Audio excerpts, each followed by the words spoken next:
খোয়াই জেলা দাবা সমিতি আয়োজিত দুদিন ব্যাপী কৃপেশ রঞ্জন ভট্টাচার্য মেমোরিয়াল খোয়াই জেলা ভিত্তিক দাবা প্রতিযোগিতা 2024 শুরু হয় শনিবার তেলিয়ামোড়া দ্বাদশ শ্রেণী বিদ্যালয়ের বিআরসি হলঘরে অনুষ্ঠিত হচ্ছে এই প্রতিযোগিতা। শনিবার এই প্রতিযোগিতা শুরুর দিনে উপস্থিত ছিলেন তেলিয়ামোড়া পৌর পরিষদের চেয়ারম্যান রূপক সরকার, দাবা প্রতিযোগিতা কমিটির চেয়ারম্যান অনুনাথ ভৌমিক, আহ্বায়ক সুমন আচার্য, গৌতম দে সহ অন্যান্যরা। এদিনের এই প্রতিযোগিতায় খোয়াই জেলার বিভিন্ন এলাকা থেকে মোট 52 জন অংশগ্রহণ করে। উদ্যোক্তারা জানান, শনিবার 2টি রাউন্ড এবং রবিবার 3টি রাউন্ড সহ মোট 5 রাউন্ডের খেলা অনুষ্ঠিত হবে। এদিনের এই অনুষ্ঠানে উপস্থিত অতিথিগণ সকলের সহযোগিতা কামনা করেন।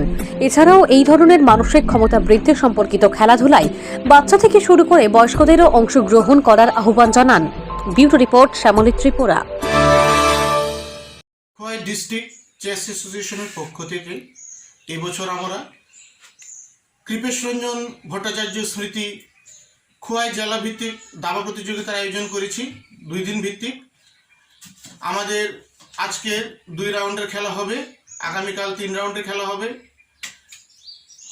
আপনারা যারা আমাদের এই খেলার সাথে যুক্ত, দাবা খেলার সাথে, এবং খোয়াই জেলার আপামর জনসাধারণ সবাইকে আমি আমার অনেক অনেক অভিনন্দন জানাই আমাদের এই খেলায় সাহায্য করার জন্য।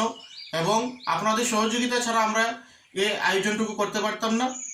আপনাদের অনেক অনেক ধন্যবাদ জানাই এবং আমরা আশা করছি আগামী দিনে আরও এরকম খেলার আয়োজন করতে পারবো। ধন্যবাদ।